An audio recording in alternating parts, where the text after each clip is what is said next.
पठानकोट के प्रसिद्ध मुक्तेश्वर शिव धाम को प्राचीन पांडव गुफा के नाम से जाना जाता है। शिवालिक की पहाड़ियों में लगभग 5,500 साल पहले से भी पुराने इस धाम के बारे में कहा गया है कि इसे पांडवों ने विकसित किया था। इस धाम को छोटा हरिद्वार भी कहा जाता है। तो दोस्तों, आप समझ ही गए होंगे, आ गया है पार्ट 2 हमारी धार्मिक यात्रा का, जो कि हमने 8 अप्रैल को पहले काठगढ़ महादेव में जाकर दर्शन किए और फिर हम मुक्तेश्वर शिव धाम को गए। हम पहले वीडियो की कुछ झलकियां आपको दिखा रहे हैं कि हमने पहले पार्ट में कितना एंजॉय किया। सभी भजन गाते, कीर्तन गाते काठगढ़ महादेव गए।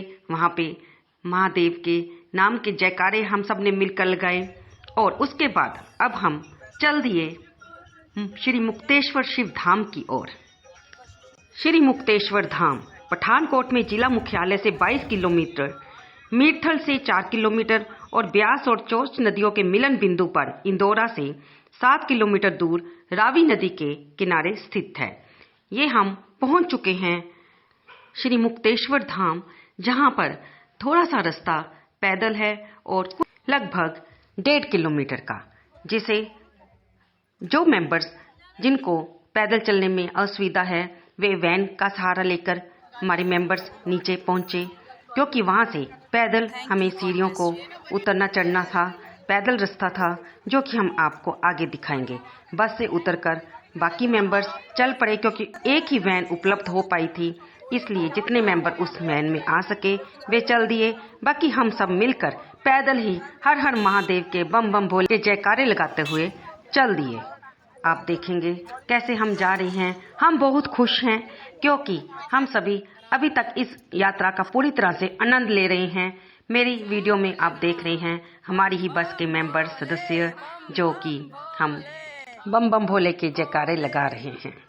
अब आप भी कुछ देर इसका आनंद लीजिए।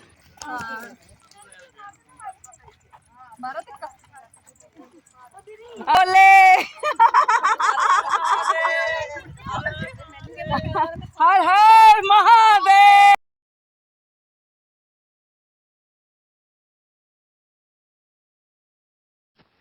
आपको ये रास्ता देखकर तो लग रहा होगा कि बहुत ही सुंदर रास्ता बना हुआ है, बहुत ही आसान है।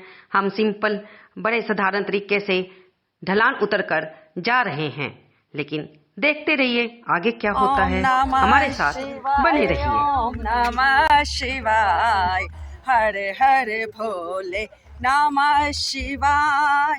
गंगाधराय शिव गंगाधराय, हर हर भोले नमः शिवाय। ओम नमः शिवाय, ओम नमः शिवाय, हर हर भोले नमः शिवाय। जटाधराय शिव जटाधराय, हर हर भोले नमः शिवाय। जटाधराय शिव जटाधराय, हर हर भोले नमः शिवाय। ओम नमः शिवाय, ओम नमः शिवाय, हर हर भोले नमः शिवाय। गौराधराय शिव गौराधराय, गौराधराय, हर हर भोले नमः शिवाय। ओम नमः शिवाय, ओम नमः शिवाय, हर हर भोले नमः शिवाय। बम बम बम बम बम बम।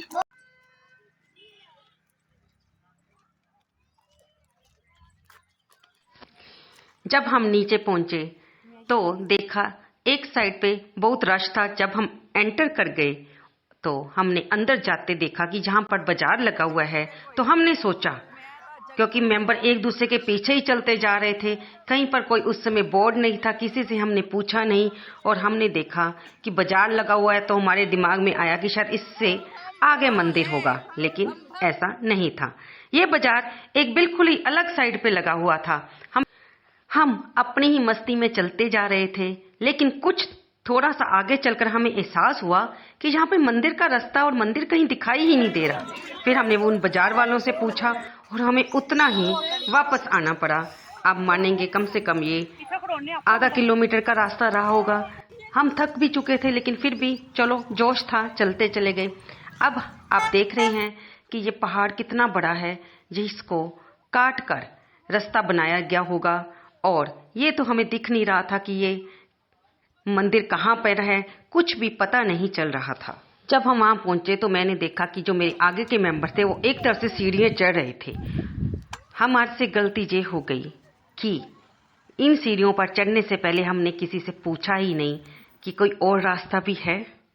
चल दिए हम एक दूसरे के पीछे लगते हुए इन सीढ़ियों पर। आप देख रहे हैं कि शुरू में तो ये 5-6 सीढ़ियाँ दिख रही हैं और उसके बाद का रास्ता बहुत खतरनाक था।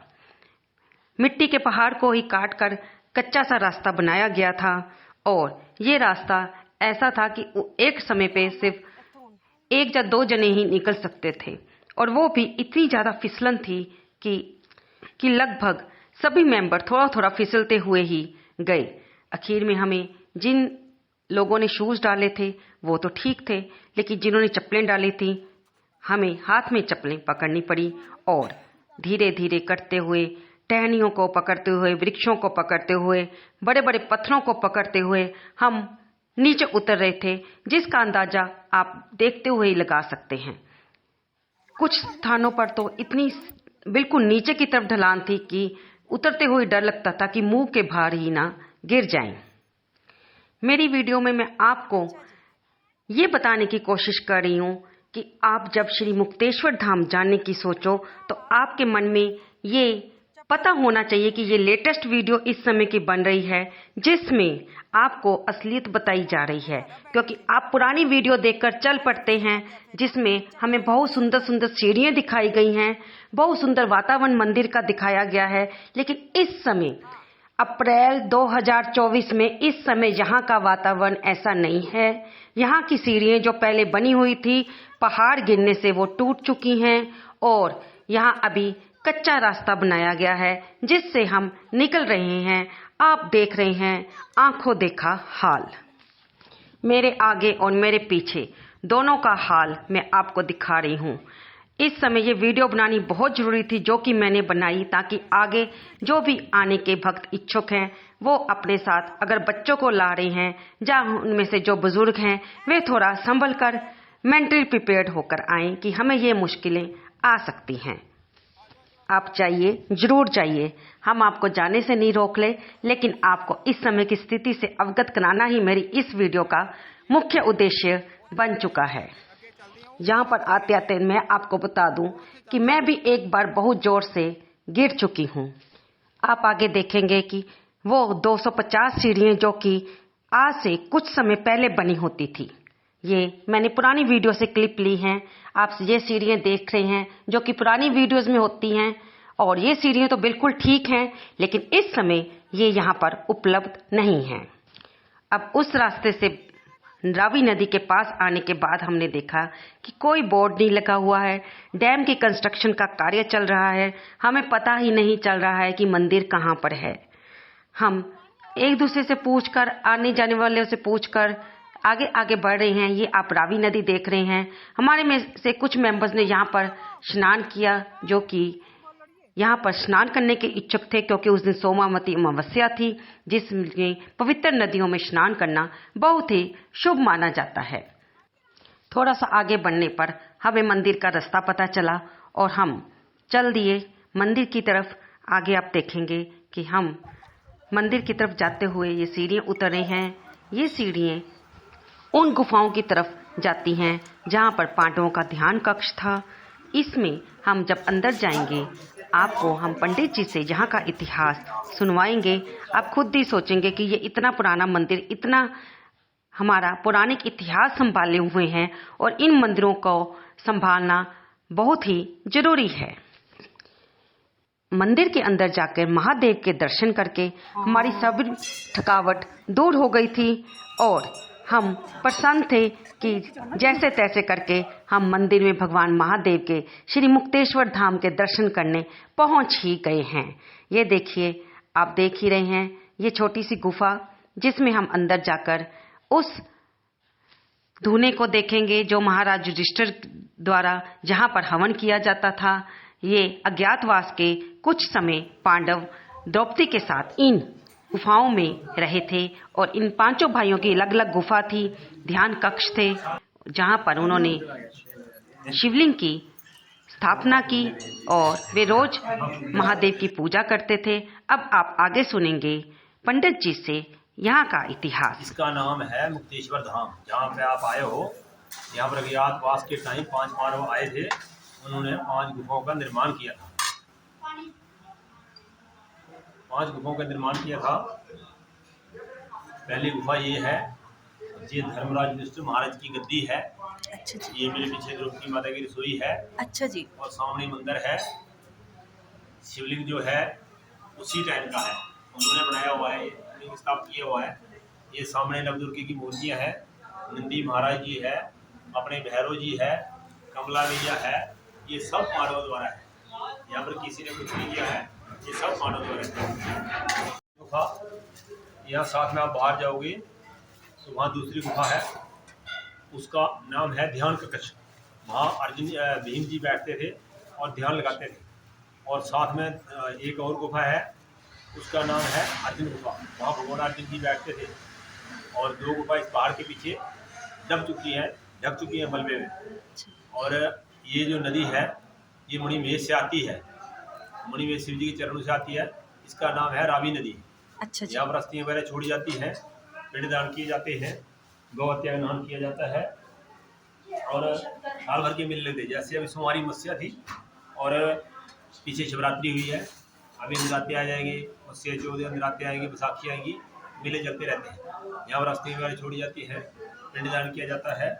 और लोकल अपने यहाँ गाँव की कमेटी है, वही ये सब देख रेख कारोबार करती है। और आप जब मर्जी हो, 24 घंटे लंगर होता है, जब मर्जी हो आप, कोई किसी से कुछ नहीं लिया जाता है, सब सेवा में।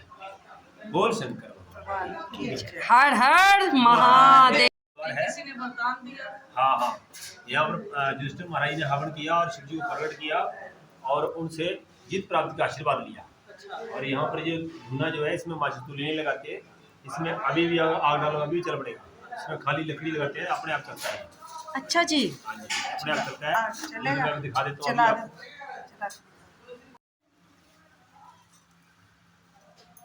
देख जाना, आपके सामने चलेगा, आप देखते रहो आराम से, जल्दी नहीं करना। बोल शंकर भगवान की जय। चल पड़ेगा अभी, इंतजार 2-4 मिनट लगेगा, ज्यादा नहीं लगेगा। शंकराय नमः। जितने मर्जी मोटी लकड़ी डालो, उसी समय ऐसे ही चलता है। 2-4 मिनट चलेगा, उसके बाद जो है अंदर प्रसाद ले आते हैं। हर हर महादेव। बम बम बोले, बम बम बोले, बम बम बोले, बम बम बोले, बम बम बोले, बम बम बोले, बम बम बोले, बम बम बोले। ये पीछे आप द्रौपदी जी की रसोई देख रहे हैं, उसके बाद ये काल भैरव जी हैं। और अब देखिएगा ये आगे जो स्तंभ बना हुआ है, कितना ही ठोस लग रहा है। और वाकई जो उस समय का बना हुआ स्तंभ आप देख रहे हैं कि किस प्रकार से ये गुफा के ऊपर पहाड़ के भार को संभाले हुए हैं। ये आगे आप जानते ही हैं कि हर शिवलिंग के सामने नंदी महाराज जी स्थापित होते हैं। और यहाँ पे आपने नंदी महाराज जी के दर्शन किए। और ये अब आप कर रहे हैं श्री मुक्तेश्वर धाम के महादेव के शिवलिंग रूप में नमः दर्शन। शिवाय। हर हर भोले नमः शिवाय। भोले नमः शिवाय। रामेश्वराय शिव रामेश्वराय। ओम नमः शिवाय।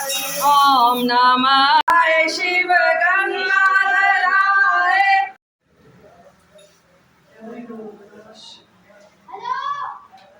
शिवाय। ओम नमः शिवाय। ओम नमः शिवाय।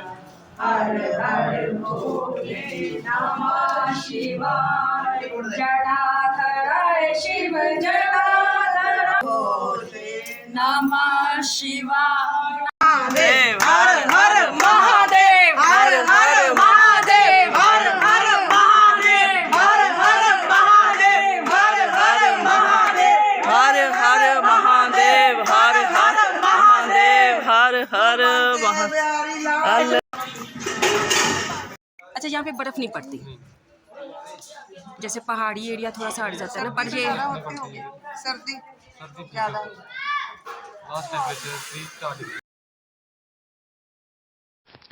सीढ़ियाँ चढ़कर हम ऊपर आ गए और अब हम देख रहे थे कि किस तरफ से हमने वापस जाना है। थोड़ा आगे बढ़ने पर पता चला कि यहाँ से दूसरा रास्ता ऊपर जाता है और वो सीढ़ियाँ जिस रास्ते से हम आए थे उस रास्ते से ज़्यादा बेहतर है। तो चलिए अब हम आपको वहाँ से उस दूसरी साइड से वापस चलते हुए दिखाएंगे। बाकी मैं आपको ये बता दूं कि यहाँ पर प्रसाद की व्यवस्था उपलब्ध है। आप जहाँ पर अंदर से प्रसाद लेकर यहाँ पर चढ़ा सकते हैं। आपको मैं साथ साथ दिखा रही हूँ कि ये पहाड़ कितने ऊंचे हैं और इनके नीचे मंदिर के पास डैम की कंस्ट्रक्शन का काम चल रहा है, ताकि रावी नदी में जब भी बहाव आता है उसका पानी काफी ऊपर तक स्तर बढ़ जाता है।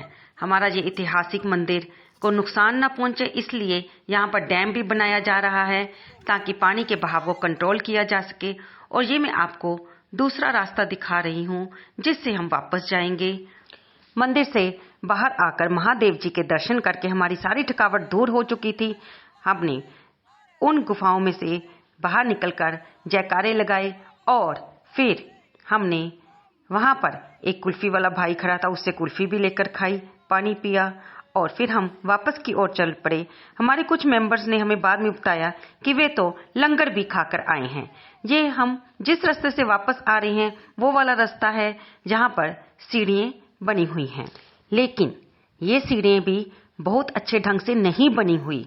ये सीढ़ियाँ भी बीच बीच में से टूटी हुई हैं और पथरीला सा रास्ता बना हुआ है, लेकिन फिर भी जिस रास्ते से हम आए थे उससे ये कुछ बेहतर है।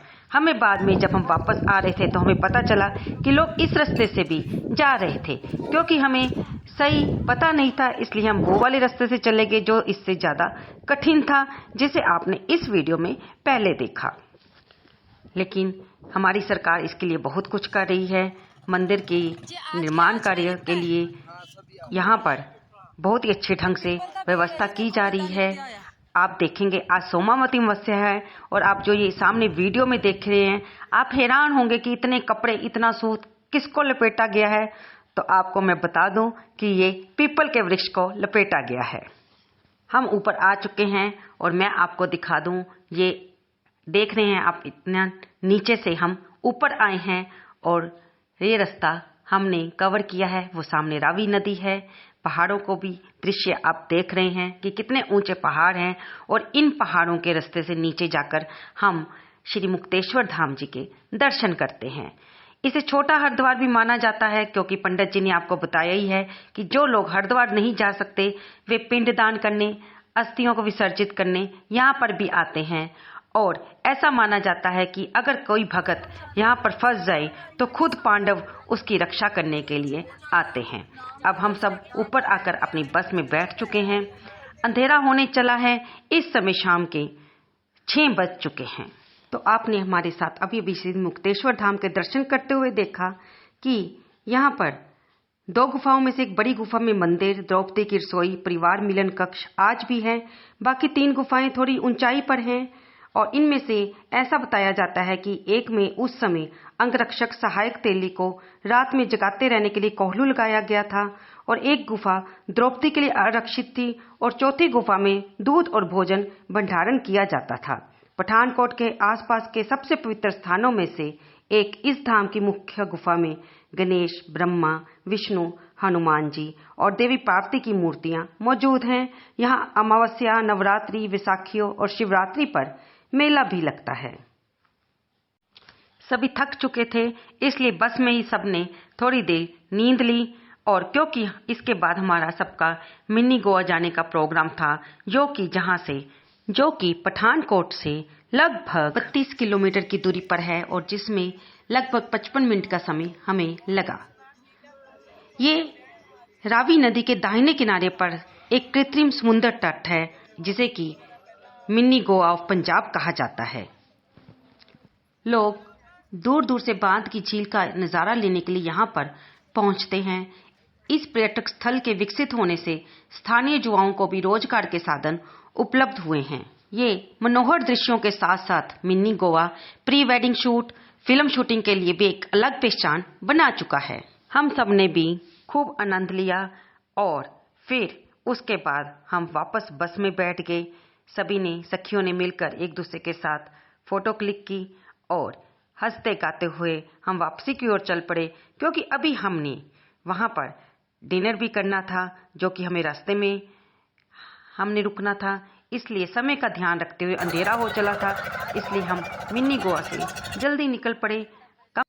हम वहाँ पर लगभग आधे से पौना घंटा ही रुके और वहाँ की सीनरी का हमने बहुत ही आनंद लिया।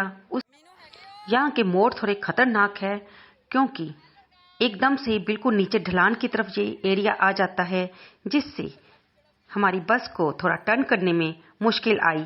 बाकी सब बहुत अच्छा था, सबने खूब आनंद लिया। मैं आपके साथ वहीं के कुछ दृश्य, कुछ फोटोज शेयर कर रही हूँ। अगर आप जाना चाहें तो वहाँ पर जाकर खूब आनंद लीजिए।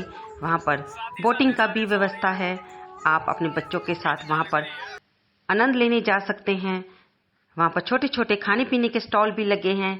किसी तरह की वहाँ पर आपको कोई परेशानी खाने पीने की नहीं आएगी, पूरा एंजॉय आप कर पाएंगे। फिर हम रात के 9 बज चुके थे।